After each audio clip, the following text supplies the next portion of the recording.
us that every time. Was not reading his card. Oh, gosh. Oh, your computer's updating? Yeah, Yeah. so we'd be hand writing until it Right. opens back up. Only when you need it. Mm-hmm. Right.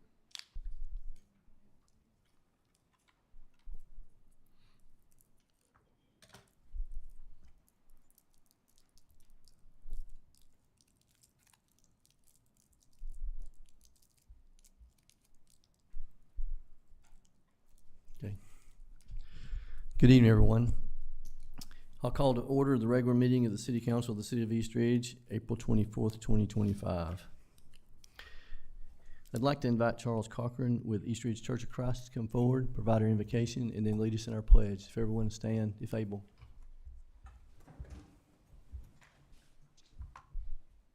Holy and righteous Father, we come to Thee tonight to express our gratitude to You for all that You continue to do in our world, in our nation, and in our city. We're thankful for our council, for our mayor, and all of those who sit in this chamber tonight. The decisions that are made affect our citizens of the great city of East Ridge and the surrounding area. And Father, I pray for wisdom as these men and women lead our great city. And Father, we're grateful that You're a sovereign God of all the nations. And Father, there are problems around our world tonight, wars that are being fought. And we pray, Father, for a soon ending to these conflicts. And Father, we pray that You'll help us to always realize that righteousness indeed exalts a nation. And may we ever have that desire to walk in those principles of righteousness that will bless each one of us. Thank You, Father, for hearing our prayers tonight. In Jesus' name, amen. Amen. I pledge allegiance to the flag of the United States of America and to the republic for which it stands, one nation, under God, indivisible, with liberty and justice for all. Thank you, sir.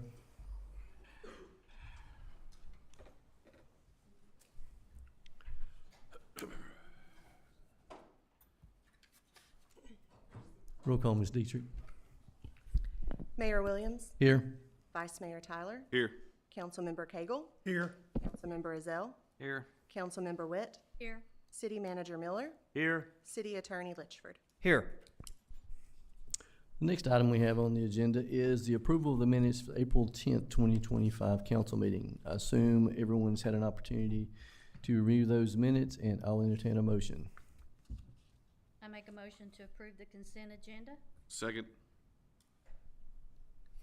Have a motion to approve by Councilmember Whitt and a second by Vice Mayor Tyler. Do we have any discussions, corrections, changes? I see none. Roll call, Ms. Dietrich. Vice Mayor Tyler, Yes. Councilmember Cagle, Yes. Councilmember Azell, Yes. Councilmember Witt, Yes. Mayor Williams. Yes. Consent agenda approved. We'll move to the next item, is communication from citizens. This is an opportunity for any citizen to come forward, address the council with any questions, concerns, accolades, and each person would have up to 5 minutes. Don't know if nobody signed in, but if anyone would like to come forward from the audience, now is your opportunity. I don't see anyone, so I will now move to communications from council members. I'll start on this side, and I'll go with Vice Mayor Tyler. Councilman Cagle? I'll start with you this time. I'm Okay. kind of shuffling it up. Shuffling it up. All right. Well, the East Ridge Optimist Club is having their annual food drive Saturday, May 10th, from 10 a.m. to 1 p.m. at the Southern Honda Power Sports on 5330 Ringgold Road. It's just a annual food drive they do every year. So make sure if you want to bring canned goods, cash donations, all proceeds will go to the East Ridge Community Food Pantry. And that's all I got, Mayor. Thank you. Thank you. Councilmember Cagle. Yes, sir, I have a couple here. I don't know how many up here are familiar with Robert Alexandra. When he worked for the city, we called him Shoestring. Okay, he passed away Easter Sunday. He was an employee for over 30 years. So I just like to ask everybody to keep him and his family in our prayers. And he also worked for the street department, so. All right, and people might be wondering what I'm doing with the orange tie on today, so. I got a letter or an email or something from the State Department where I was reading something from the state up here. And they have declared this week as an Employee Safety Awareness Week. And they listed a whole bunch of things that, you know, they were specializing in, and one of them was the trucks out here on the side of the freeway. We know how many accidents happen there, so they were asking everybody to wear orange.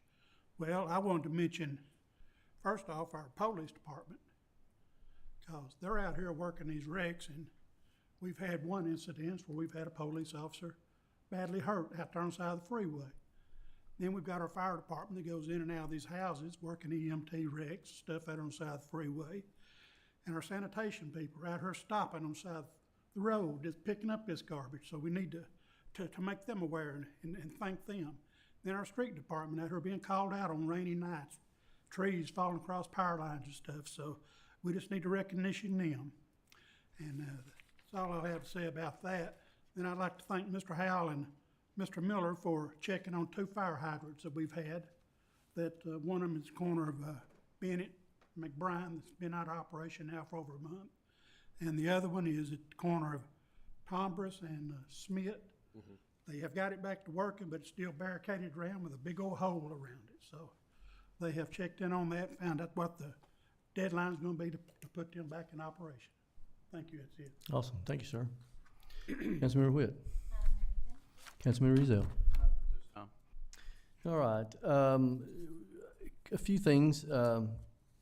One was the food drive. You covered that. Thank you. East Ridge High School Health Fair. So Saturday, April the 26th, this Saturday from 9 to 1, there'll be a health fair at East Ridge High School. There'll be many organizations that's participating, and locally we've got our East Ridge Fire Rescue and Park Ridge Hospital will be attending that. So that'll be good to do that. Also to come by and see them, please. East Ridge Parks and Rec, we've got the fundraiser for the Lookouts is the 25th. Tomorrow, 6:30 is a parade and 7:15 is first pitch. So if you can make it out to that, great. And then Hubba Bubba, I believe that is still being taking registration, ages 12 to 14. Registration is from now through May the 18th. $100 gets jersey, pants, belt, socks, hat. Then that's based on the player's age as of August the 1st, 2025. Season is May 27th through July 15th. Tournament is July 17th through the 22nd. And you can get more info at eastridgeparksandrec.com. Then the library, they've got many things going on. As I mentioned, third Monday is bedtime story at 7. The second Monday of the month is STEM Family Night from 6:30 to 7:30. Lego is the first Saturday of every month from 11:30 to 12:30. However, I will say that the library's going to be closed. I don't know if you've got this on yours, from Friday the 25th at noon through Monday the 28th at 10 a.m. due to some maintenance. I don't know if you had that one or not. On the others, for registration for those with the library, it's 423-867-7323. And that's all that I have. So I'll hand it to City Manager Miller. Thank you, Mayor Williams. Just 2 items. We got a letter from the Tennessee Comptroller of the Treasury regarding our annual compliance report for 2024 Municipal Finance Officer Certification. It says your municipality is in compliance with the act and your filing is complete for this year. So that's about as good as you can get. So good. Second one we got, this was to Cameron. This is actually from Tennessee Safety and Homeland Security. Basically, they did an audit of our school resource officer program, and the state audited us on the grant. We received a full report without any findings. So we are in compliance with all state regulations pertaining to staffing and expenditures within the SRO grant. So I want to thank Police Chief Usselton as well as Cameron McAllister, who kind of monitors and fills out all the reports for the SRO grant. So 2 good reports from the state. That's all I have. Thank you, sir. All right, we have no old business, so we'll move into new business. Item A, ordinance number 1217. An ordinance of the City Council for the City of Eastridge, Tennessee to amend Title 14 Zoning and Land Use Control, Chapter 3, Section 301 regarding the Eastridge Board of Zoning Appeals. Thank you, sir. Mayor, Council, this is from our last meeting, a follow-up from what we did when we just had looked at the code sections as it related to certain boards. The practice had been putting one member of this council to be appointing another member of the respective boards, whether it be library, beer, BZA, or other ones. And as we looked through it, the code didn't quite spell it out that way. And so this cleans that up so that it's consistent with what is in the code as it relates to the beer board, which specifically has language in there that one member of the board is to appoint one member of the council is to appoint one member of the board. And so that's what this does. In connection with several calls that we do weekly or bi-weekly calls with city attorneys. There are discussions that we get about certain boards. I know, and I put this in the memo for you all if you wanted to look, but there are boards like BZA, and Signal has a construction board for variances. If something you all wanted to consider about certain positions, maybe 3 of the 5 or 4 of the 5 positions, having certain qualifications to ensure that decisions on a BZA, keep in mind, BZA is not a board that comes to you all. They don't come to you all for final or approval or denial like the Planning Commission. So I put that in there. You can do with it what you want, but I try to keep y'all at least apprised of kind of similar ones. I picked Maryville because it's got similar population, and the city attorney there does a really good job. So those are ones I put in there. That's the only thing I've got to update you on with respect to this ordinance with 1217. Thank you, sir. Council, I will entertain a motion for ordinance number 1217. Make a motion to accept ordinance number 1217. Second. Have a motion by Councilmember Ezell and a second by Councilmember Whitt. Do we have any discussion?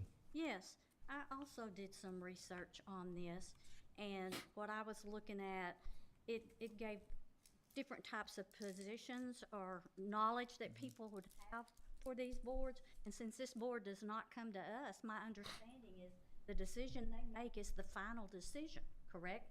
Correct. So, you know, I feel like we need to look at how other people are doing it. What I was told was architect, building and site construction, civil engineering, comprehensive plan and land use plan knowledge, real estate, and development. So I kind of think we need to look at least having 3 of these 5 things, somebody that's knowledgeable in that. So do we need to add this to our ordinance, or is that something everybody else wants to do? But we need to be extremely careful on who we place on these boards because they do not come back to us. The decision they make is final. Actually, the housing does come back to you. If they appeal it, don't like it, it appeals and it comes to you. Right, yeah. Right. It does But come this back. is, no, this is zoning. Zoning Oh, does you're talking not. about zone appeal. I'm Yeah. sorry. Yeah. Yeah, this, I'm talking about all the boards. No. Okay. So does anybody agree with me on that, or?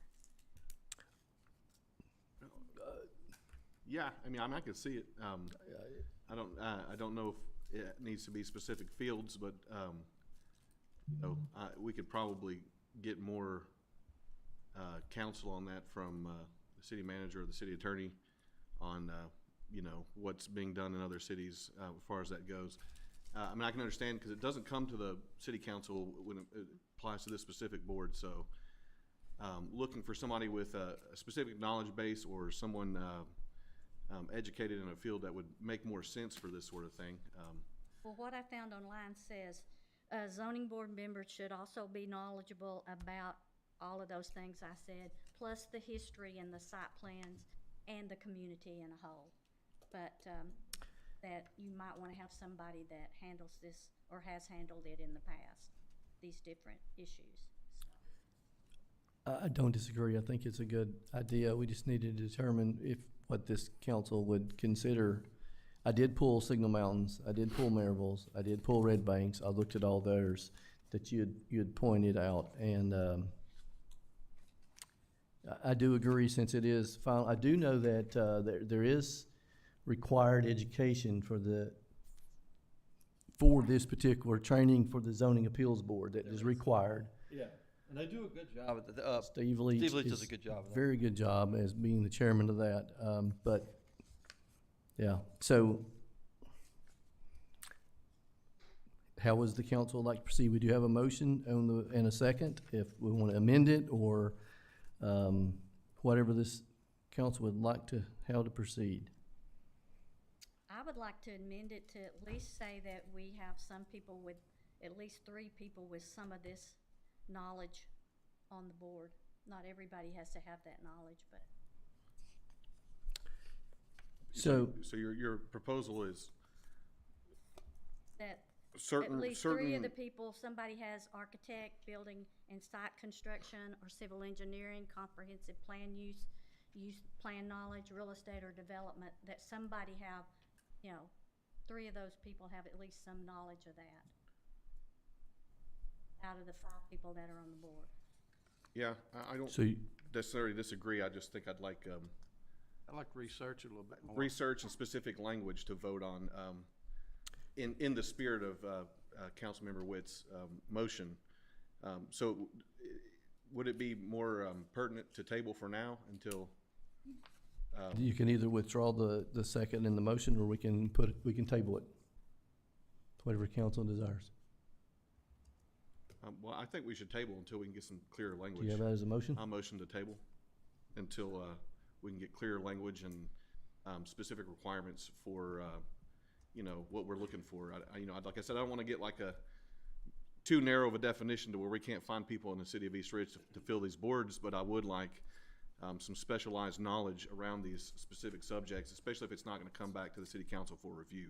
Right. I think it's, a wise decision. All right, I got you. You have a motion to table it. I think I heard a second from Councilmember Ezell. Roll call, Ms. Dietrich. Vice Mayor Tyler, Yes. Councilmember Cagle, Yes, Councilmember Ezell, Yes. Councilmember Witt, Yes.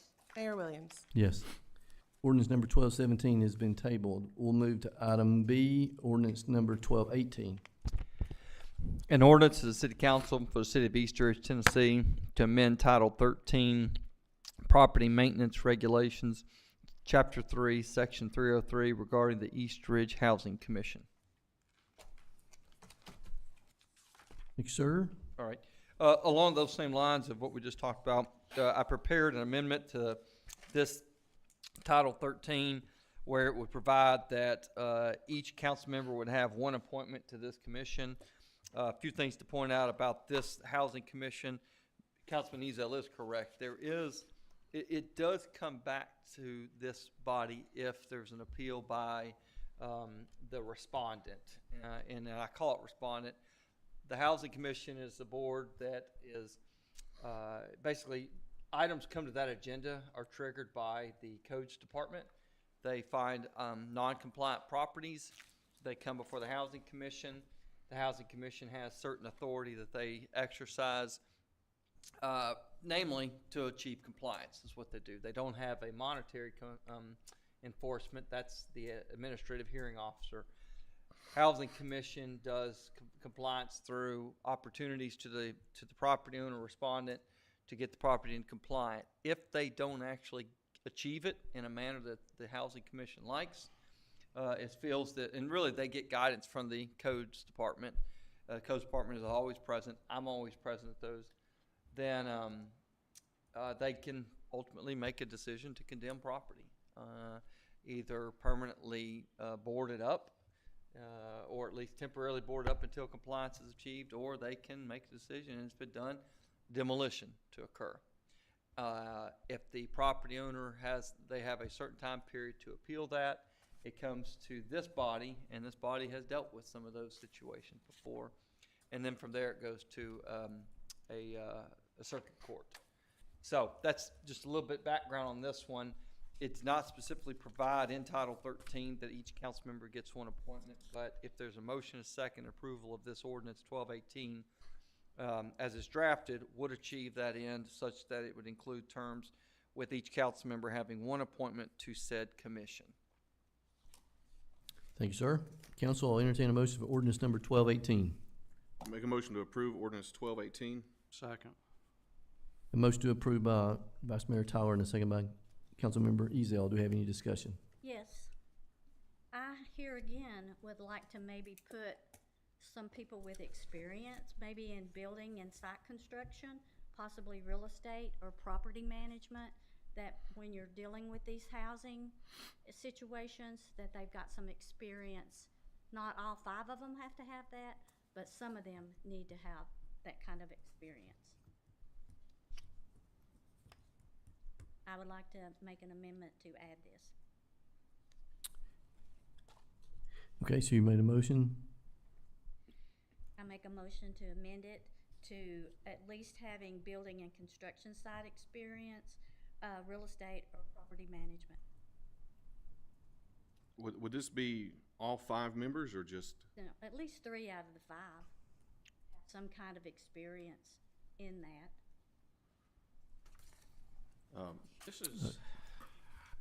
This particular board right here is actually, if you look at it a different way, is a support board for codes. Codes makes the stipulations. We go back and look at it and see if we agree with it or not. So I'm not sure why we need the certified people. Plus, I wouldn't, to be like a certified real estate agent, have your own company here in East Ridge, this, that, and the other, I really personally feel like that's really conflict of interest on the housing board. They don't necessarily have to have their own company. No, They I'm just have saying, to have gone through the training. I understand. And they but- may work with foreclosures and different things like that, so they I understand that, but we're following codes rules here, codes of City of East. Codes is the one that comes by and puts writes them up and this, that, and the other, and it comes before us, and we know, you have a copy of the codes, it's a common sense thing. So I'm not sure. I tend to agree with Councilmember Ezell, mainly because those cases come back to the city council. But also, building and site construction, real estate, and property management also are. Councilmember Ezell, you were on the Housing Commission. Yes. What was your work history and background when you were put on the Housing Commission? Actually, my background is construction in nuclear power and fossil. Has nothing to do with a house. Sure, sure. However, our codes department, which does a fine job, know all the ins and outs, the do's and don'ts. That's why it comes before the housing. That's why I wouldn't sit up here and argue code with them if it's right there in plain black and white, and that's what they do for a living. I shouldn't be arguing. I should be supporting it if I agree.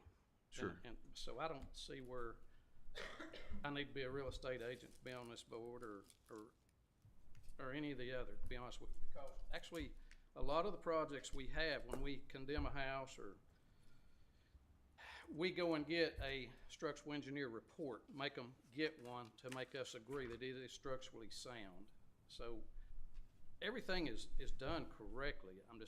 I don't know why it would be something you need to put in writing that you have to be this to be on this board. Sure. I think your point's well taken. I do have a motion. Do I have a second?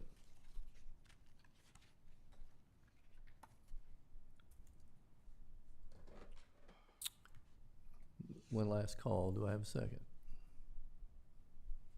Hear none. Motion for the amendment dies of second. Back to the original motion. Does any additional discussion?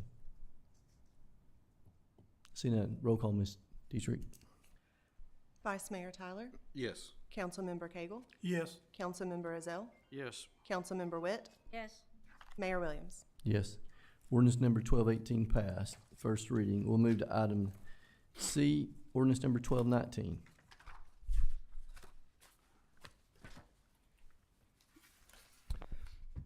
Ordinance 1219, an ordinance of the City Council for the City of East Ridge, Tennessee, to amend Title II, Boards and Commissions, Chapter 2, Section 101, regarding the East Ridge Library Board. Members, council, mayor, council, this is, along the same other lines, just to clean up what's been an otherwise standard previous practice and historical practice, which is to allow each council member an appointment. One thing perhaps I didn't clarify or knew already, with the adoption of these are appointments. I would still suggest that you all go through the resolution process and confirm or memorialize, however you want to do it, for historical preservation purposes. It has been we saw it 2 weeks ago, the value of having this historical value. So the idea is it's an appointment, it's an outright appointment that simply just goes through a memorialization portion of it. I just wanted to clarify that.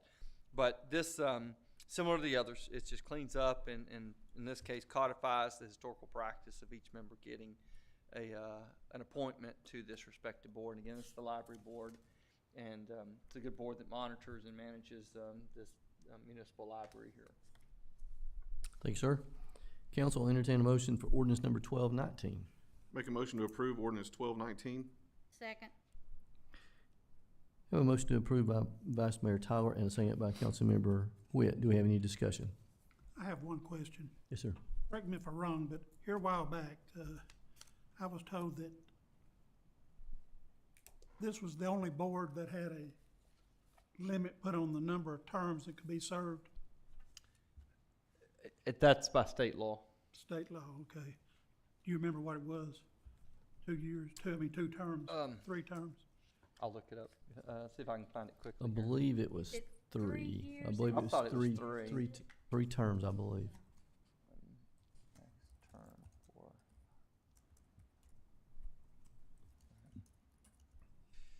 serve a maximum of 2 consecutive 3-year terms.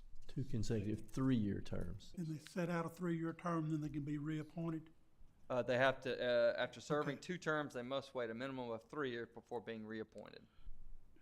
Okay. Thought there was a 3 in there, but it was 3-year terms, but it's 2 consecutive.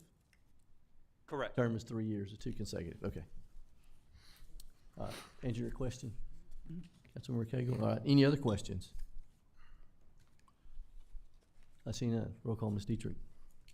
Vice Mayor Tyler, Yes. Councilmember Cagle, Yes. Councilmember Ezell, Yes. Councilmember Witt, Yes. Mayor Williams. Yes. Ordinance number 1219 passed first read. And I should add, Councilman, that's a title 10-3-103 of the Tennessee Code. From the state. Yeah, 10-3-103. Thank you, sir. We'll move to item D, resolution number 3676. A resolution of the City Council for the City of East Ridge, Tennessee, to approve a variance to the city's sign ordinance number 1028 for the property located at 6521 Ringo Road, tax map number 169L-L-004.01. Thank you, sir. Mr. Howell. Yes, Mayor and City Council. Houston Woodis with the Houston General Sign Company is seeking City Council approval for 2 sign variants for the Whataburger location. One's to install a pylon sign as identified in your packet as location D on the site plan. The proposed pylon sign is 90 feet in height from grade with 2 sign faces, 363 square feet in size.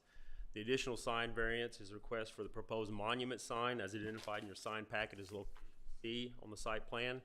The proposed monument sign is 12 feet in height from grade with 2 sign faces, 67 square feet in size.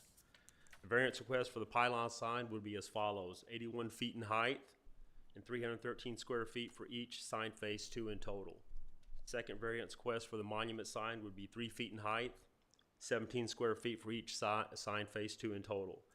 The site is bordered by Interstate 75 off-ramp and vegetation to the south of Ringo Road, which features an elevated highway created by an overpass, along with a raised entrance ramp leading to I-75 with additional vegetation.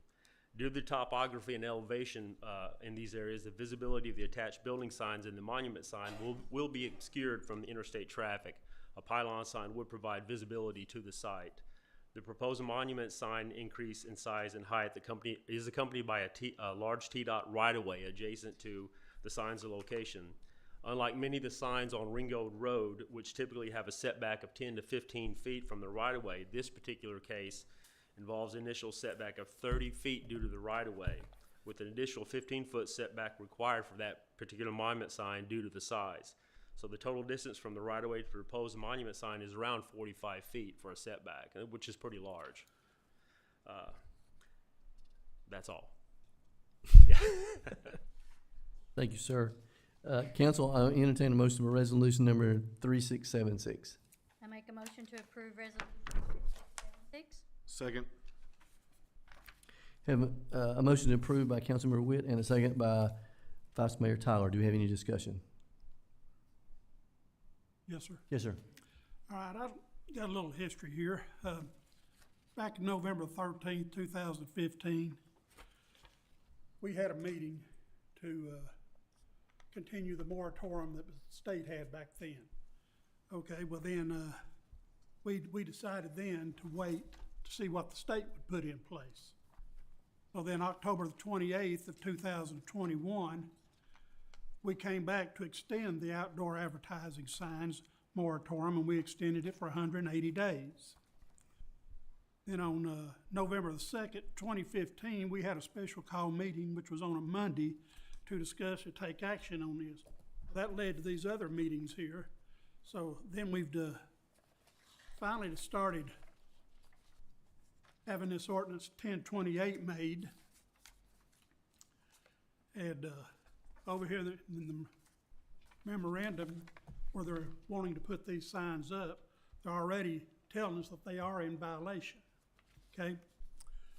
So then on page 3 of our sign ordinance, they're describing the monument sign, which is 9 feet tall. Okay, now we're wanting to put a 12-foot and a 90-foot tall sign. Then we go over on page 7. And it says here right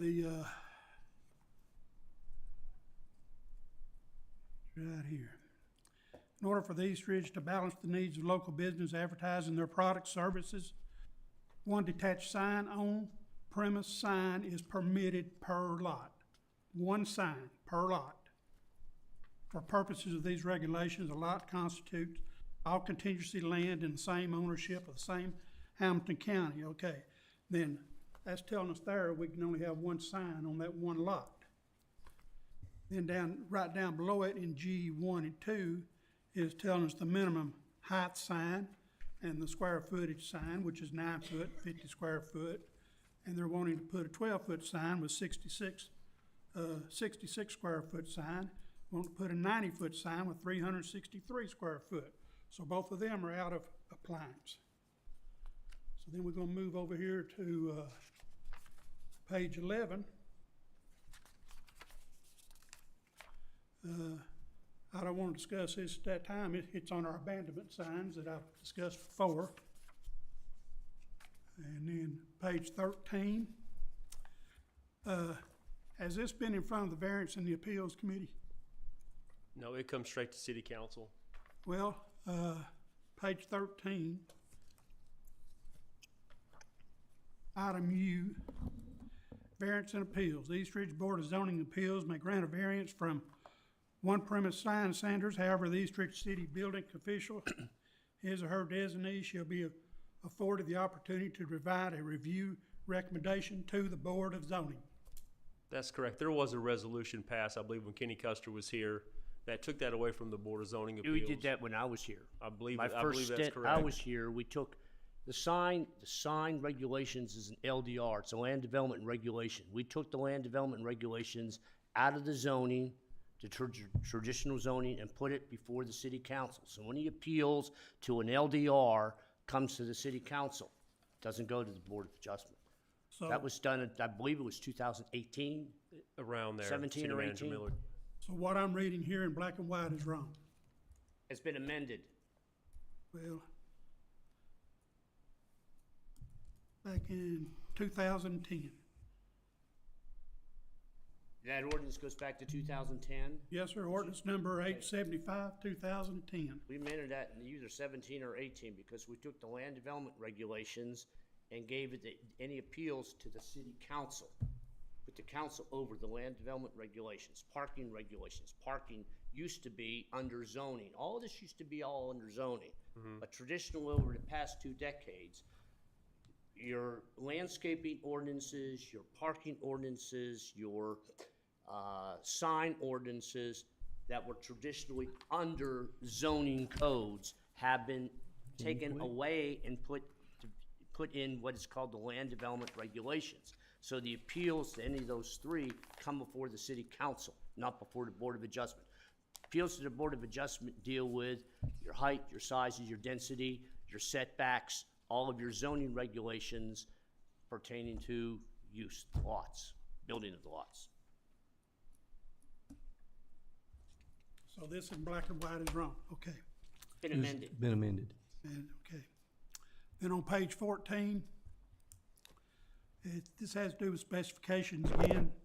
It has to do with the number of feet signed between there, and the number of feet in the radius and everything. And from what I can see on this sheet I've got, none of them are in compliance with the specifications here. So then it's number 14. Number 18 is my next page.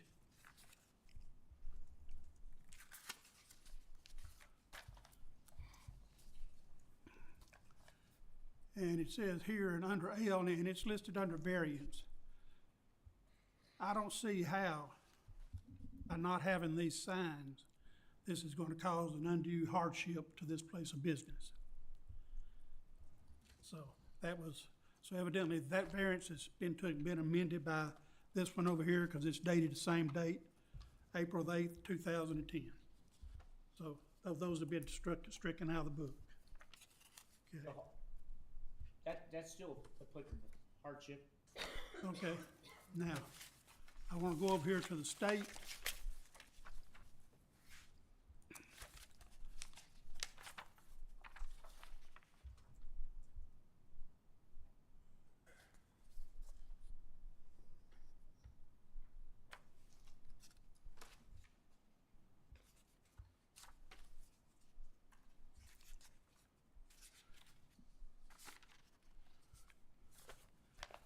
And this has to do with the distances again. Says no 2 outdoor advertising signs should be spaced less than 1,000 feet apart. Okay, now there's with 1,000 foot. I'm gonna go to another page here, number 10, number 12. May I ask a question? Is that pertaining to billboards? That would be pertain to billboards. I think on that's pertaining to SRA, billboards, state 'cause I highway, remember yeah, that being Ringo Road. passed. Okay. Yeah, and there, But, all right, now, I asked the difference between billboards and this 90-foot sign we're fixing to put in there. I was told it was a pole sign, okay? Now,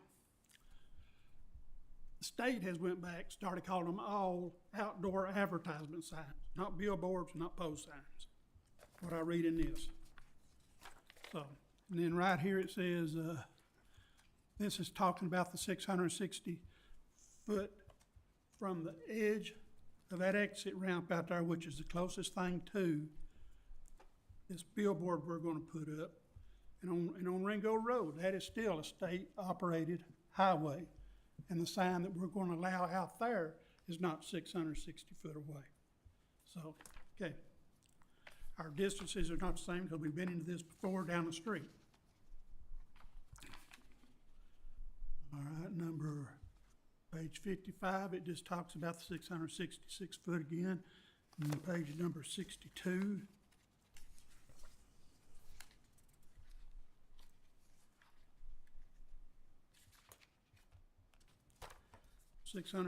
Page 62 is talking about the minimum sign gross area for a sign should be 775 feet with a maximum height of 60 feet. And this is state-controlled signs, advertisement signs on the side of the freeway. on Okay. T-Dot property. On T-Dot On property, T-Dot yes, sir. not I private agree with property. that. But we're over, okay, I just want to get that into thing here. And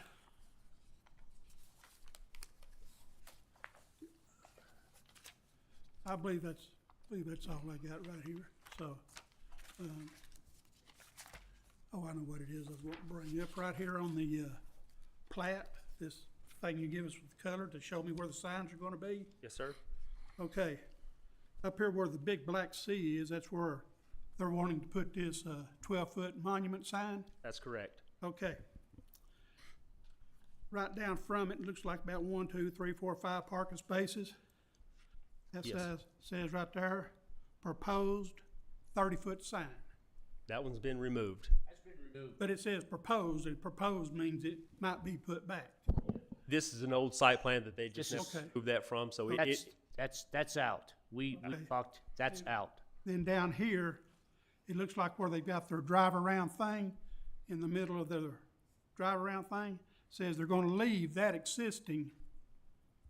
yes, those Sign, have so- leases on them. They cannot be so there we've touched, those got- billboards. 1, 2, 3.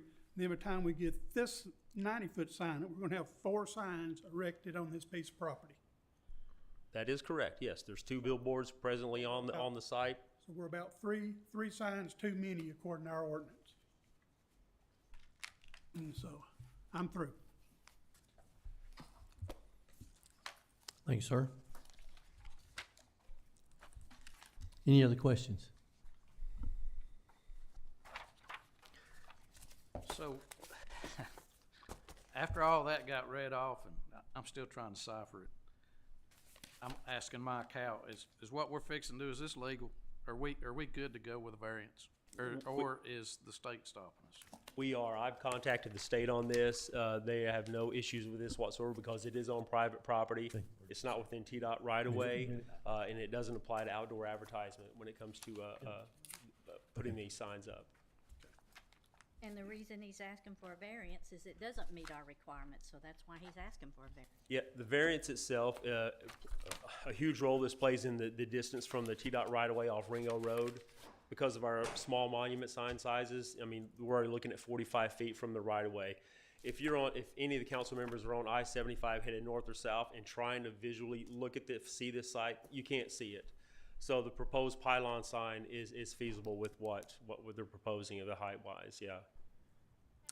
And the pylon sign is on their property, not TDOT's property. That is correct. It'll be located by the dumpsters in the far back, where Wally's, I think, had their dumpster location at. And if I'm not mistaken, probably within the last 3 years, we approved a Topgolf pylon sign right across the interstate. We have approved, yes, City Council's approved Bass Pro, they've approved the sign on Bass Pro, and they have approved, have approved Topgolf as well, yes. And then most recently, just last year, I believe this council approved the Ridgewood Village sign. That is correct, yes, a multi-tenant sign. Yes. But that was in accordance with them taking all them old pole signs down to get in accordance to our. And so did Whataburger. Those 2 signs, pole signs down there has been removed. If you go down there and look, when they took the building down, those 2 pole signs, one that still says proposed, which is not gonna be proposed, they've taken those down. In fact, ahead of that, we went down there, I asked the city to go down there and take those inserts out to preserve them for the the history museum, but those signs are gone. And that was a requirement. When we discussed that with Whataburger, we said, you will have to take those 2 pole signs down. That's correct, Mayor, yes. And they did. Any other discussions? I see none. Roll call, Ms. Dietrich. Vice Mayor Tyler, Yes.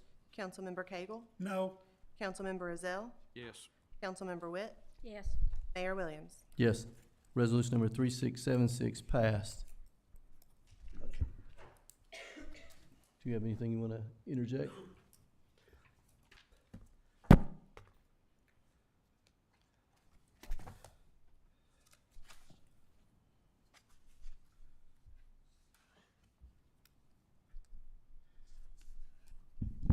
We approved the East Ridge sign ordinance February 23rd, 2017. I was here at that time. We also made a modification on March 8th, 2018 by ordinance, basically saying that the variance and appeals will be heard by the East Ridge City Council. East Ridge City Council may grant a variance from on-premise sign standards. So that was a change that we had made, and I was here for that one. Thank you, sir, for confirming that. All right, we'll move to item E, resolution number 3677. A resolution of the City Council for the City of East Ridge, Tennessee, approving a request to operate a medical clinic at the property located at 842 South Germantown Road, located within the R1 residential district. Thank you, sir. Mr. Howell. Yes, Mayor and Council, Ms. DeFilia is asking City Council approval to utilize the structure 842 South Germantown Road as a clinic. This request does align with the additional permitted uses outlined within item H, which are additional uses permitted on review by the City Council within R1 district, which include professional, medical, dental, offices, and clinics. In recent years, as you know, this property has been utilized as a speech therapy facility, and most recently approved for a Montessori school, kindergarten preschool by the City Council on July 13th, 2023. Thank you, sir. Council, I'll entertain a motion for resolution number 3677. Make a motion to approve resolution 3677. Second. Have a motion to approve by Vice Mayor Tyler and a second by Councilmember Witt. Do we have any discussion? I see none. Roll call, Ms. Dietrich. Vice Mayor Tyler, Yes. Councilmember Cagle, Yes. Councilmember Ezell, Yes. Councilmember Witt, Yes. Mayor Williams. Yes, resolution number 3677 approved. We'll move to item F, resolution number 3678. A resolution of the City Council for the City of East Ridge, Tennessee, approving the proposal for the operation of food and refreshment concessions for the East Ridge Parks and Recreation Department. Thank you, sir. Ms. Giles. Hello, Mayor and Council. Sorry, cough. On Wednesday, April 16th, the East Ridge Parks and Rec Department opened proposals for the concession stand operations at Camp Jordan Park and our East Ridge Community Center. 2 proposals were received. We ran the ad for 30 days, and at this time, of the 2 proposals that we received, we are recommending WWRD Concessions, as they have offered up a gross percentage of 25%, and that is after local or state sales tax from her profits. And then the other company wanted to negotiate a commission based off of their gross sales, and that was to be determined if we did negotiations or a flat annual percentage rate. So in your package, you'll see where I included from WWRD the financial return that Vanessa, which is the concessionaire, was offering in your packets also. So you could see what the next 2 years with the 3rd year option would be for us. Thank you, ma'am. Council will entertain a motion for resolution number 3678. I make a motion to approve resolution number 3678. Second. Have a motion approved by Councilmember Witt and a second by Councilmember Ezell. Do we have any discussion? I see none. Roll call, Ms. Dietrich. Vice Mayor Tyler, Yes. Councilmember Cagle, Yes. Councilmember Ezell, Councilmember Witt, Yes. Mayor Williams. Yes. Resolution number 3678 approved. I would like to state that it's greatly appreciated for the carpenters for what they have done. I was Very going to ask you, appreciated. thank you for recognizing her. I would, Candy, it has been a pleasure to work with you. So, Yes, thank you. thank you, Mayor and Our Council. thoughts and prayers are with you.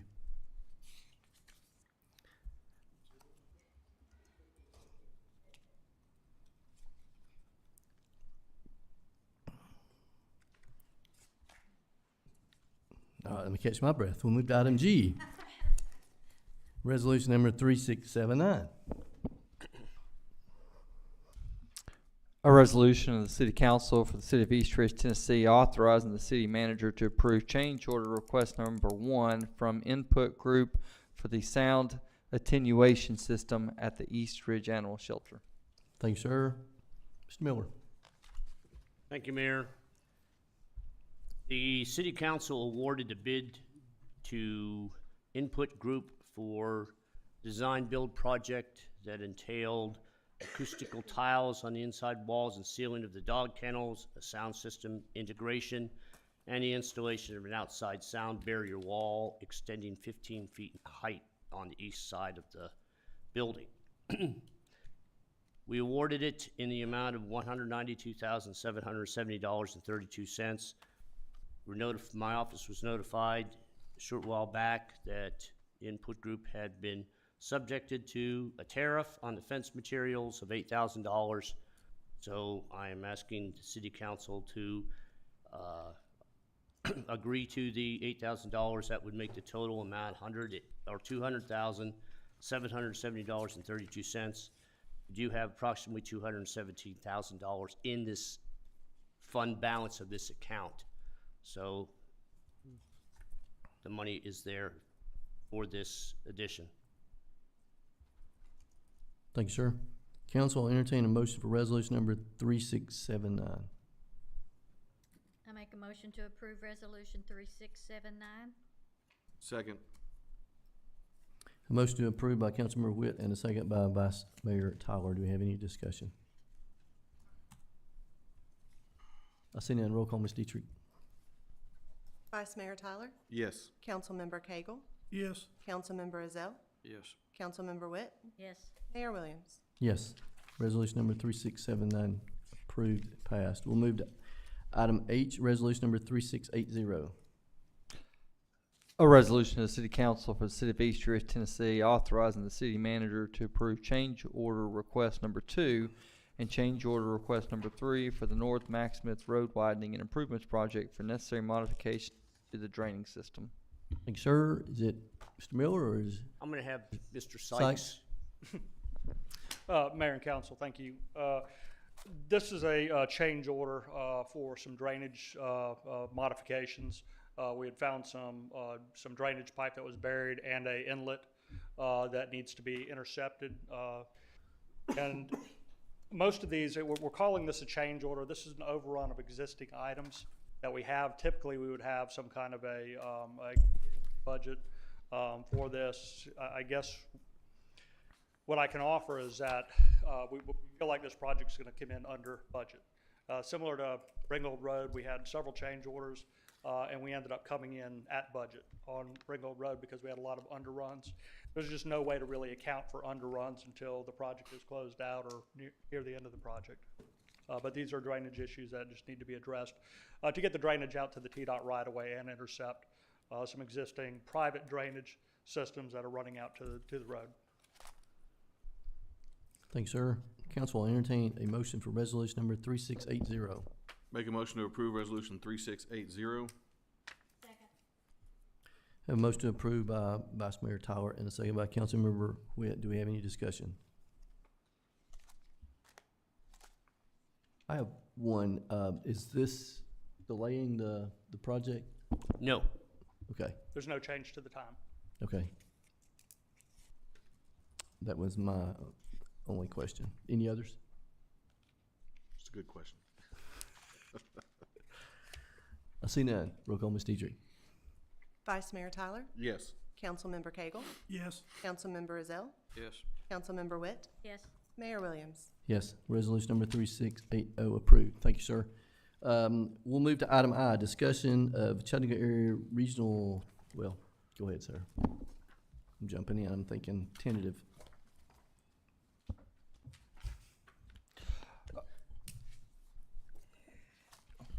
Which one? There is no resolution on this. No, but you want to read the caption or do you want me to? I don't have a caption in my. Discussion of Chattanooga Regional Area Transportation Authority Carter Caravan Service? It's me. Yeah. You don't have that? I've got it, but I don't have a caption. Well, I meant this. Go ahead, sir. We'll work through this. Discussion of Chattanooga Area Sorry. Regional Transportation Authority, CARTA, dealing with the caravan service. I know I put a lot of material in front of you, kind of keep up with the meetings I've had and telephone conversations I've had with CARTA officials. Just to kind of give a little background on this. We've had this service in cooperation with CARTA, the Caravan Service, for senior citizens and disabled since 2018. At that time, it was $10 per trip one way, $20 round trip from 2018 to August of 2024. Last August, August 8th, the rates were increased to $20 per trip one way to $40 round trip. Based on a meeting that we had late March, early April, we were informed by CARTA that the cost was going to have to go up significantly to what they figured was $47 per trip one way and $94 round trip. We average about 3,200 trips over the past year. It's gone up over the years. You can see the information which is on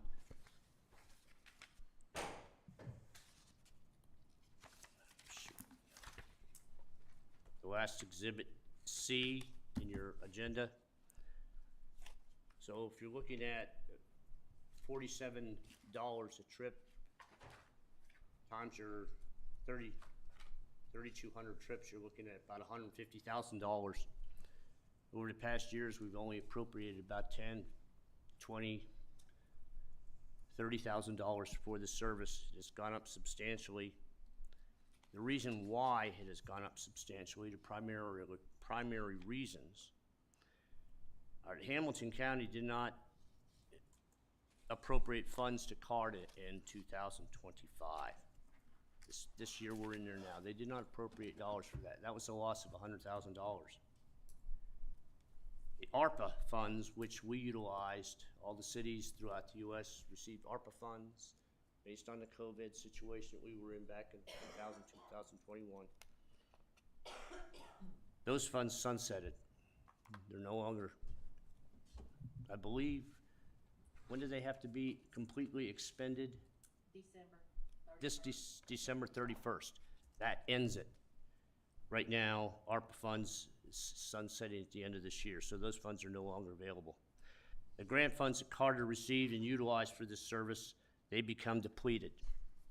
They are looking, they have staff members that are exploring, investigating grants out there that they could utilize to be able to fund the service.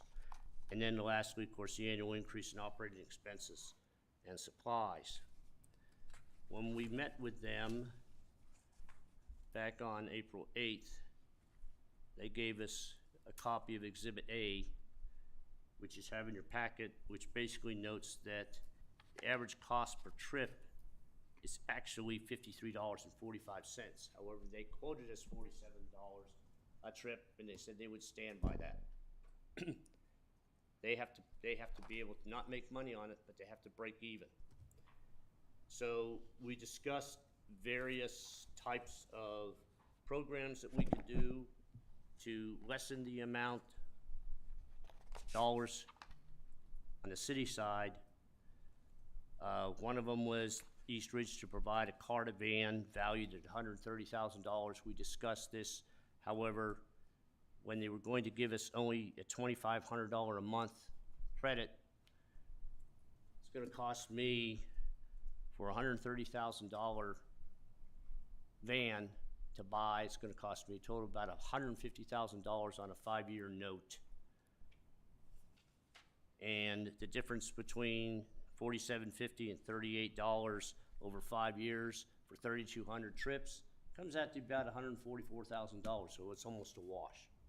It really doesn't pay for us to buy the van because we're not getting anything for that. Other item was cutting hours of operation from 8 to 12 and 4 to 8 p.m. As mentioned in the email I received from Scott Wilson, who is their acting finance director, this would create a reduction in cost. East Ridge could be around $46,000 to $58,000. Also limiting the types of trips to medical, dental, and dialysis. That represents about 35% of the total trips. And those are outlined, noted on Exhibit B in your agenda. If we were to limit the trips to only medical and dental and dialysis, we would probably be able to cut costs from $79,000 to $99,000. This is their analysis to me. However, they did say that there would be some uncertainty with either these two suggestions mentioned. It could create logistical and administrative challenges to them to be able to do a format like that. They did suggest the feasibility of a per rider monthly trip limit, since it would be easier to administer that way. Now, you can do the per rider monthly trip limit based on the total number of trips that you wanted to limit it to for that month, or limit the number of trips an individual can take that month, one or the other. We have about 150 individuals in the city that utilize this service. I don't have a complete breakdown of who has how many. Some people utilize it fairly often. Some people utilize it once or twice a month. I don't have that analysis, and I don't know if they have it either, but anyway, I'm trying to get a feeling from the council on what amount do we want to appropriate in the budget.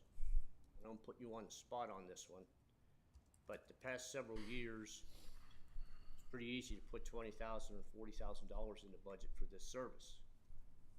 But if we do this full service, as we've been doing since 2018, we're gonna have to we're gonna have to appropriate in the budget the amount of $150,000.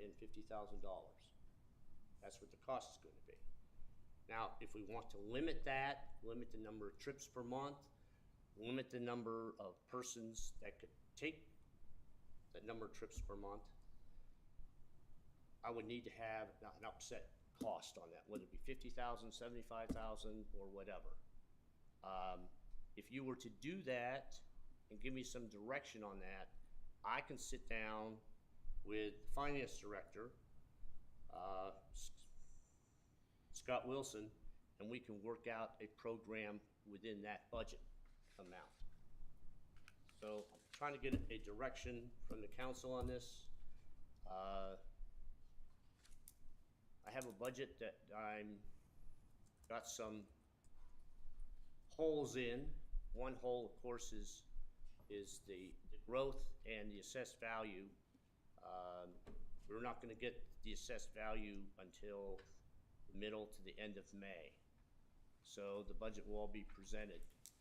Really not a big deal that I see, because the budget I'm going to present to the council is revenue neutral, which basically means that we're going to roll back the tax rate from 1.25 backwards to below a tax rate of 1 or 0.90, 0.95, whatever it comes to be revenue neutral from this year's property tax collections to next year's property tax collections. But I would like to get my hands on what the new construction figures are that we have brought in and added to our rolls this past year, because that doesn't have to be rolled back. That's added. And I want to know what that figure is so I can figure out what kind of increase I'm going to get. That's one hole. And the other hole is this. We do have some salary increases that are salary increases. We have some increases that are being proposed by our medical, by our workers' compensation and general liability. Matter of fact, on that one, just to let you know, we're out for bid Sunday on that, just to see if we can get better rates than what PEP has been giving us over the past several years. Some cities as Franklin, South Pittsburgh, Pigeon Forge have gone out to bid, and they've gone with another company, and they have actually saved hundreds of thousands of dollars. So I don't see why we can't do that also. So I'm just kind of getting a feel from, want to get a feel from the council what you want to do with this.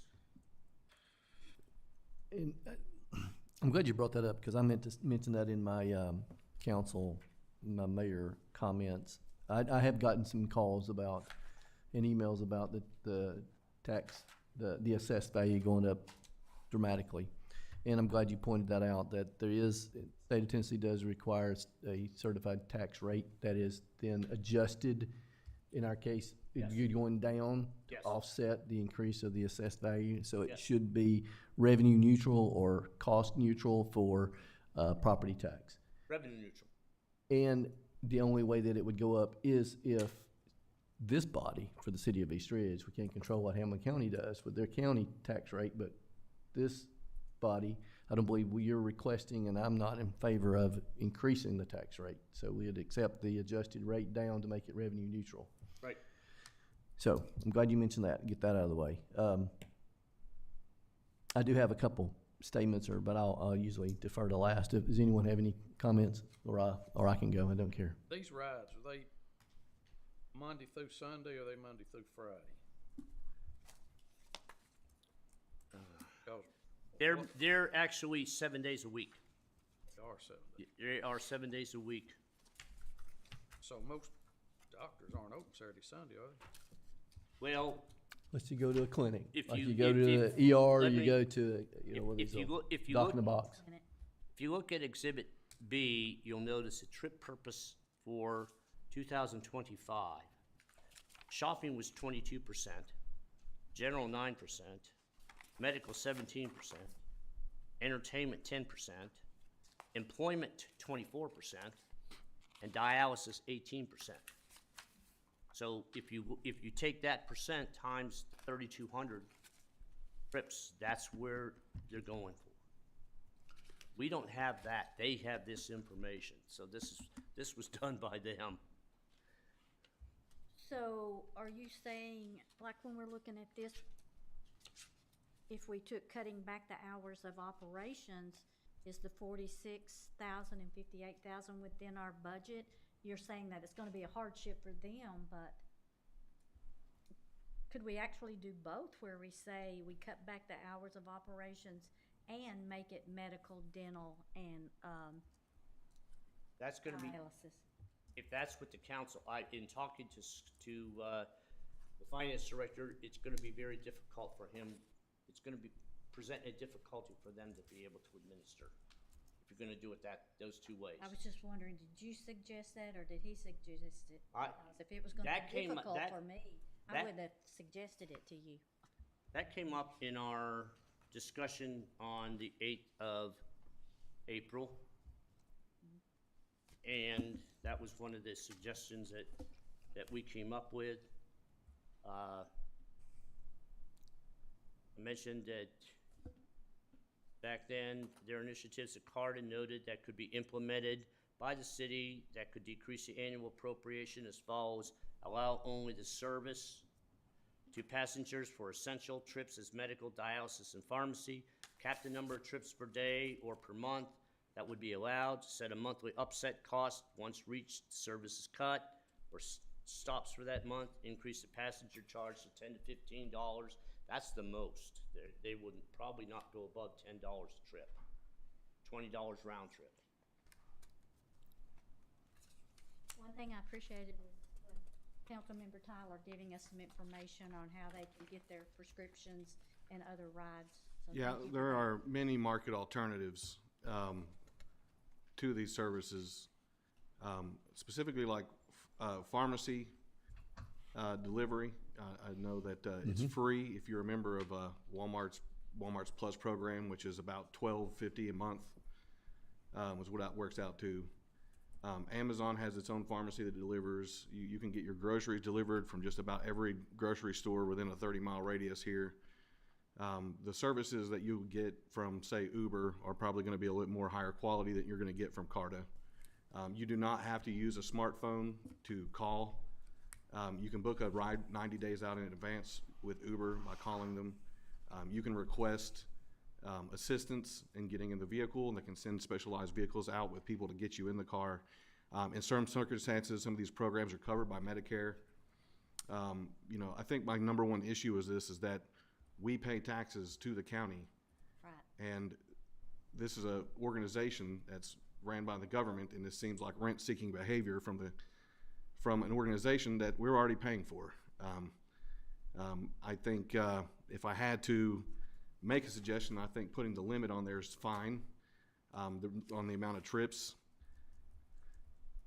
Or, you know, I'm in favor of limiting it to, you know, extreme medical needs like kidney dialysis or, and I know that's going to put a hardship on them to do that. And I think that we could probably work something out with them. I think my most concern is that it's going to put a strain on our citizens as a whole. And I think you said that somewhere around the number of 200 people are using this program, which is less than 1% of our citizens. And here we are looking at increasing the benefits to our city employees that benefit every citizen of East Ridge. And I think we're going to look at dollars and cents. I think we need to look at our budget and make sure that we're meeting the needs of all citizens for sure. The people who are currently using the program, I don't want them to be left out in the cold. You know, and that's really what I want to have a safety net for these people so that they're not left out there, you know, wondering how they're going to get their medical needs met. I think that's just something that we should all consider as council members that represent our people. But like I said, I think there are many market alternatives that are far superior than the program that they're going to be getting from CARTA. And I think that it would be incumbent upon us as a city government to help educate our citizens that are going to have these needs. I'd like to see maybe some educational programs provided at the library to help people get signed up for these things. I looked at the Caravan program, and it does require an application process that's very in-depth. It's a 21-day approval process at the minimum. You know, and it takes me 45 seconds to get signed up for Uber. You know, to get signed up for Walmart delivery, it takes about an hour. You know, to get signed up for these programs, and they don't require your medical information as well. And you have to fill out a vast amount of medical information to sign up for the Caravan program, which means providing your personal medical information to the to the local government here. I think with the market alternatives, you get a little bit more privacy, you can get a little bit more dignity with these programs. So I'm in favor of cutting it back. I don't want to eliminate it altogether. I think keeping the safety net for those people is important for us to do. But realistically, I think this is not going to be, shouldn't soak up too much of our budget when we're looking at, you know, the stress of getting that budget done. I know you've been working on very hard on it, Scott. And I know that we've got the dollars are stretching.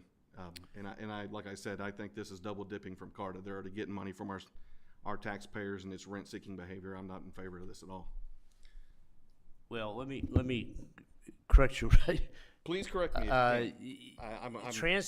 Transportation in Hamilton County is not a county function. It's not a county function. No, it's not a county function.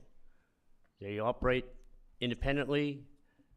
They do work. They have this program for the city of Chattanooga, for the city of Red Bank, and for us. We're the only 3 cities that are involved with it. So this is not a This is government-ran agency in any way? not Hamilton County, no. Okay, so this is a market alternative where we could increase market, more options. I mean, there's just more options out there than CARTA. Yeah. Even for grocery shopping, there's the Partnership for Families and Children that have programs that will go and pick up people and take them shopping and clean their houses for them. I know several of my neighbors have used this program. It's very affordable. It can be covered by Medicare and Medicaid. And I think that there are better options than CARTA out there. I have, I'm sorry to interrupt. No, you're fine. Go ahead. I've got some research going on as well. It didn't come back in time for this meeting, but to your point, I am researching some of that alternatives. I feel this is it's something we do need to continue at some level. At the level that it is at, it's going to be unsustainable with the jump in that. I don't know if I'm in favor of a cap, because once you hit that limit, these people still have needs and will still need to be going to a dialysis, going to, you know, I'm more kind of in favor of, you know, reducing it to medical, dialysis, things like that. Cut out entertainment, potentially, maybe even employment, since they're going for, you know, for a job and they're earning money at that. You know, 34% of, no, 66% the first year in 23 was for employment and entertainment. The following year in that was 22. In 23, it was 35% was entertainment and employment, and then currently this year it is 35% of the trips are those combined. So I'm kind of in favor of continuing dialysis, you know, general medical, things like that. Shopping, questionable, to your point. You can get things delivered free. I'm kind of in favor of maybe setting a limit right now to allow you to continue and negotiate, and we can come back and finalize a decision. Is this something that we have to make a decision on for this program to continue? Is that what I'm hearing, Mr. City Manager Miller? Yeah. Because they've been asking us for months, right? Or Yeah, at least several weeks. They haven't bumped up the rates to 47 yet, but it could happen soon. Because once they run out of the dollars, they're gonna have to charge us that $47 is what they said they would charge us. I'm seeing here, we've already spent, or will spend to date, $39,000. Yes, but at the beginning of our fiscal year last year, our fiscal year started July 1st, 2024, and it So goes we to, have yeah. few more months, okay. Brian, in your research you're doing, are you looking up anything about veteran services that might apply to wives? Yes, of Medicare, deceased veteran, spouses? yes, Yeah, okay. yes, ma'am. Mr. Miller, I wasn't paying real close attention. What have we got budgeted for Cardivan? Right now, Yes, sir. put $100,000 in there. There's So $100,000. that's this coming budget. This coming budget, What is current budget?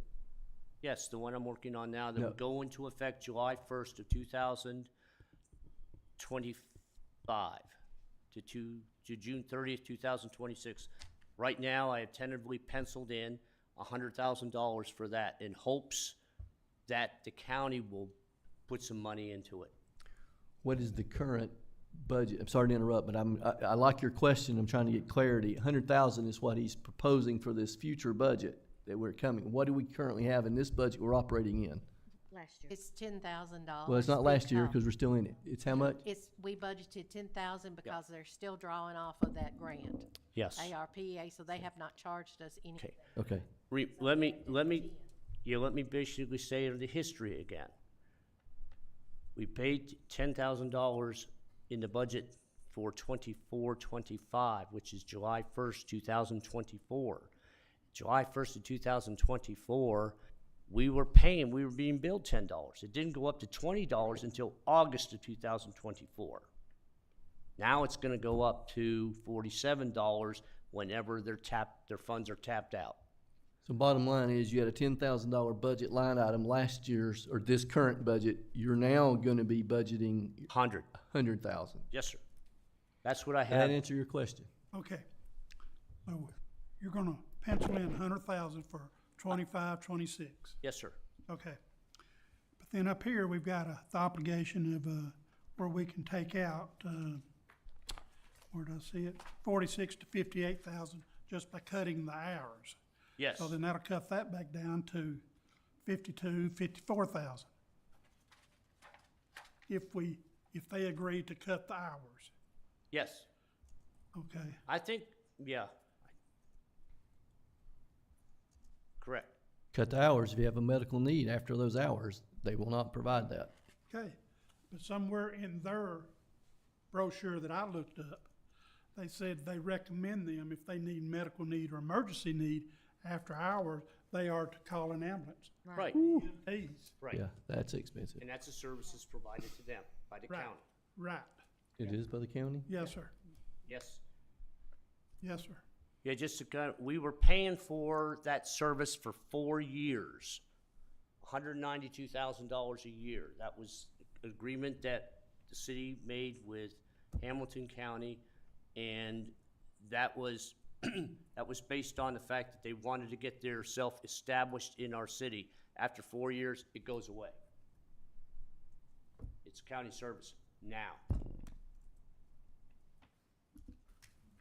Okay, but let's get back to, if we just cut the hours from Yes. 4 to 8, 8 to 4, whatever they are there, well, we could just say roughly $50,000 is what this 100,000 will drop to. Is that gonna stretch our budget so? No. No, I can. Okay, then I, that's my I can, recommendation. I can make it work. It's just the fact that there are some things that you've got to juggle here and juggle there to put it into perspective that you're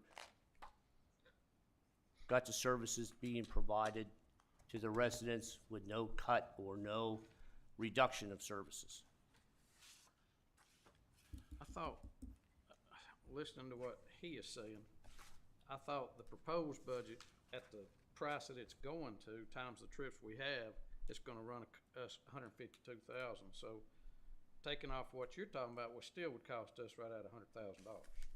Yes, Yeah. that is correct. Right. Okay. I put the $100,000 in really hopes that the county will see that this is a viable program to serve the residents of Hamilton County as well as East Ridge. And we're not a big city like Hamilton County is. We don't have the revenue streams that Hamilton County is. We're only a city of 8.2 square miles and 23,000 population. We do an awful lot of services and programs for a city of our size. I know CARTA has sent a letter to the county commission. I sent a letter under my signature asking please to appropriate dollars. So I'm hoping that'll come to fruition. If not, we pass the budget, then we're gonna have to make an amendment sometime in the next fiscal year to add more dollars into that. Well, I think my issue really is that we just voted on this in August. And then 3 months later, they come back with this higher number. I If we brought that- approve this, or how, I mean, what's I brought, stopping from coming back another 4 or 5 months down the road saying it's not enough money, we gotta give them more money? well, I would I rather can- shift the burden off of the taxpayer and put it onto the consumer that's using these products. Which I know I'm having a hard time with this because this is taking money from the taxpayers. I was informed several months ago that they were looking to increase it to 47. I let the council know. Sure. I also sent a letter or email to Charles Frazier, who's the CEO, informing him this is outlandish. However, when I sat and met with him again on April 8th, on Exhibit A, he said the actual cost per trip is $53.45. He said, however, since I told you it would be 47, I'll charge you to 47. So there's no guarantee that 2 months or 5 months or 6 months or whatever that we're going to link in at $47 a trip for the next fiscal year. I mean, the service is the service. They have got to keep their buses running and their people paid, as they have pretty well annualized here on their cost analysis. I can appreciate what they're doing. Transportation is a difficult budget to administer. Sure, yeah, they gotta meet their bottom line, I get that. The only thing wrong with that, the part that I see about cutting the hours, and I'm in favor of cutting the hours. Yeah, It reads from 8 a.m. to 12 p.m. right. Then from 4 p.m. to 8 p.m. So we're going 4 hours, setting out 4 hours, and then picking back up 4 hours for, what about the people that's got the doctor's appointments between there? I'd like to see that be from 8 to 8. You'd like to see the hours, what now? From 8 a.m. to 8 p.m. instead of the 4 hours and then off 4 hours and then come back 4 hours, the way it's reading. Because, you know, I schedule a lot of my doctor's appointments 12, 1 o'clock because I don't want to get up at 9, 10 o'clock in the morning. Well, that would go from an 8-hour span, It- 8 to it'd 12, be for a it'd be for 12-hour 12-hour every span. day, So, yeah. yeah, it wouldn't be at 46 to 58 You in wouldn't be cutting savings. back, would you? You're not cutting back. 8 to 8. Yeah, on their website, it says their current hours of operation Monday through Friday are 4:40 a.m. to 12:45 a.m. Right. The next morning. That's, Yeah, that's the, I'd rather it be from 12 to 4 and have a continuous time instead of a 4-hour break in the middle. At the rate they're cutting back now is 8 to 12 and 4 to 8. That's 8 hours a day. yeah. Would they, Or proposal extends that to 12 hours a day. 8 to 8, yeah. would they be willing to do 8 to 4? So 4 hours times, 7 days, you're adding 56 8 to hours. 4 keeps it at 8. So if you do 8 to 8 and limit it to medical, that saves you. Take away a the bunch of money. entertainment of the jobs. Yeah, I think entertainment and Yeah. jobs is something that I feel that we should possibly Does the Carter cut. Like caravan go? David said, you can call up and get your groceries delivered. Yeah, oh, absolutely. So Yeah, you get your medicine if delivered. And you just medicine. do 8 to 8 and just medical only, that cuts that budget way down. Way down. well, What, Now to a more reconsider. reasonable we don't rate. know the exact. That's something you'll have to go back and get. You got the percentage on the number of trips though of all the other stuff. So Right. we're basing this on 3,200 trips, right? Yes. So you could take the percentage away and tell you how many trips it's gonna be. Are we basing medical on, Well, there's a Therapy. medical and there's a dialysis. Any medical, it's still medical. Yeah, medicals Dental, includes dental. yeah. Yes, Yes. Okay, it would do away with employment and shopping and entertainment. entertainment. And there's a general column. I don't know what falls into general. None of them others. Yeah. Everything else. Wanna go see my aunt? Come on, man. When Yeah, yeah. somebody's on dialysis, how often do they do it? Is it weekly? No, I have It's, a gentleman that his son cuts my grass. He goes 3 days a week yeah, for it's usually 3 days. dialysis. One day and then you're off a day, another day, off a day. He goes 3 days, Monday, Wednesday, and Friday. So you couldn't limit the trips on them because, That's, No, that that, would be difficult. it'd be for difficult. that. But that's kinda in all of this statistics right And now. even, Right. even if you cut it Monday to Friday, you have some people go dialysis on Saturday. Yeah. Cause you have Tuesday, Thursday, Saturdays. Yes, you do. So I'm kinda cautious on doing Monday through Friday too. 8 to 8 and just medical. Yeah, I think the cap, got a the bunch cap, limitations are well put. We don't wanna put anybody out in the cold, and I certainly don't want anybody to miss out on necessary medical treatment, Right. but Right. so what are the normal hours for the caravan? that's Was it. that normal? 4:30 a.m. to That's 12:45. the caravan? Yes. 4:30 Wow. AM 4:30 to in the 12 morning. I AM. didn't know if that was Yeah. just a Next regular morning. bus. Yeah, they're only down for. if 3 I- hours or so, Three yeah. hours and something. But when I see them things everywhere, I mean, I they're, seen it run down Ringo Road yesterday. yeah, I see them everywhere. Someone in Camp Jordan this morning. All right, so I got some do we, direction. you got I'll some leave- direction? Yeah, I'll try to work something out with Carter. I'll leave the $100,000 in the budget right now, as it is. And I'm sure that if we take out the entertainment, the jobs, the employment, and just leave the medical and dental and dialysis, we should fit below that number. Sure. what are we considering medical? Medical, My doctor prescribes therapy for me 3 times a week, or my doctor recommends and writes That's me a medical. prescription to go to Silver City swimming over to YMCA. Yeah, but here again, you have the numbers already. All these people are doing this now. You have the numbers to go by. Yeah, we see how they're using the service. And to your point, we'd have to find out what their criteria is for the definition of medical. medical, in my definition, I've been banged up enough in life for rehabilitation. I mean, However, it's not for me to go to the gym and lift weights. And know, it but- doesn't include me going to somewhere and have a massage.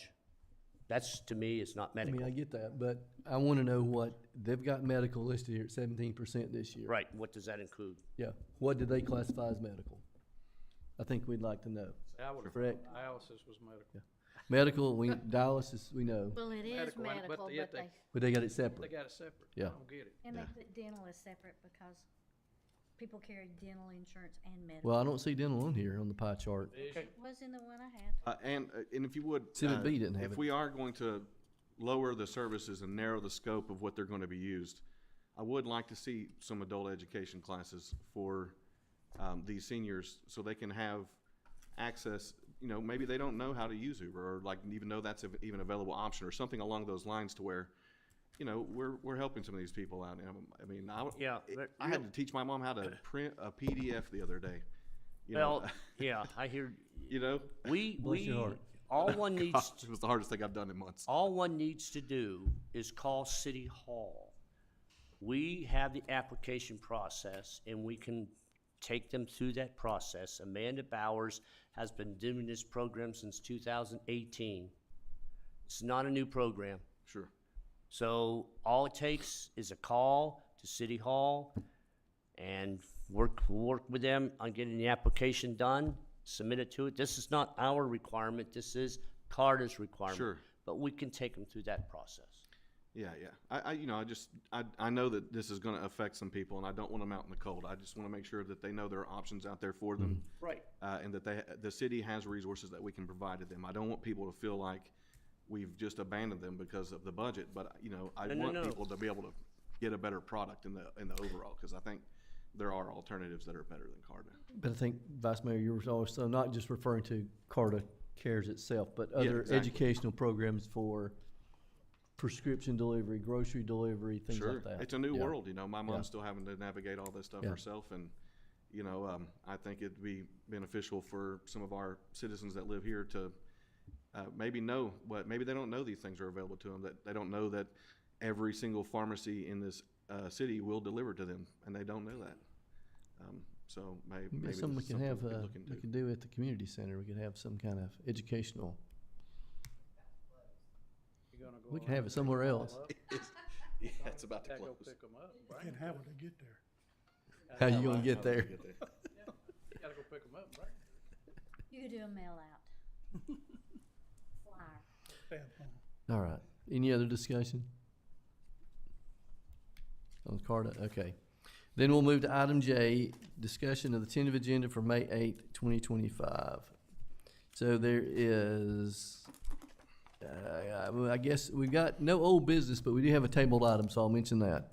Then under new business, we have an unnumbered resolution authorization to accept Homeland Security Grant for the East Ridge Fire Department. Chief Williams, You've been waiting. patiently waited. Good afternoon, Mayor and Council. Evening. It was a lengthy discussion you had. This is I'm requesting the mayor and council members to approve and accept the Homeland Security grant from Hamilton County. The grant is to provide firefighters across Hamilton County, fire departments with ballistic vests for active shooter situations. East Ridge firefighters would receive 12 ballistic vests. These vests will be placed on our first out apparatus. There is no cost to the city for these vests. These vests have a 10-year life on them. They are heavy plate vests, but we will not be wearing them every day like your normal police officer. So in situations where we have active shooter or we have a domestic or a shooting involved that we respond to, we are providing a extra protection for our firefighters. Thanks, sir. Any questions, council? So these wouldn't be like worn to like fires and stuff where they won't require extra cleaning like the They'll be suits on do? every truck, but we won't wear them to fires unless we get a report that there's a shooting at the fire. That's happened. I'm sure that's happened. It's happened on Frawley Road. How many years ago was that? I was there. Yeah, I did get shot at. But on our normal responses for medical calls or an active shooter situation at one of our schools, restaurants, or anything like that, These firefighters train and they will plug in with police officers and EMS and go directly into the situation with them. So that gives them a level of protection for that. Any other questions? I think that question was answered. The one I had was, so these won't be issued to an individual. These would actually just be on the vehicle for Mayor, what we available did when is someone needs it. We had some vests brought over, and we had all the crew size vests, and we went with a couple of different sizes. Right. Which most people can get into a large. We have a couple extra large guys, so we got a couple of those. So that way, everybody will have an opportunity to have ballistic protection. Awesome. Thank you, sir. You're welcome.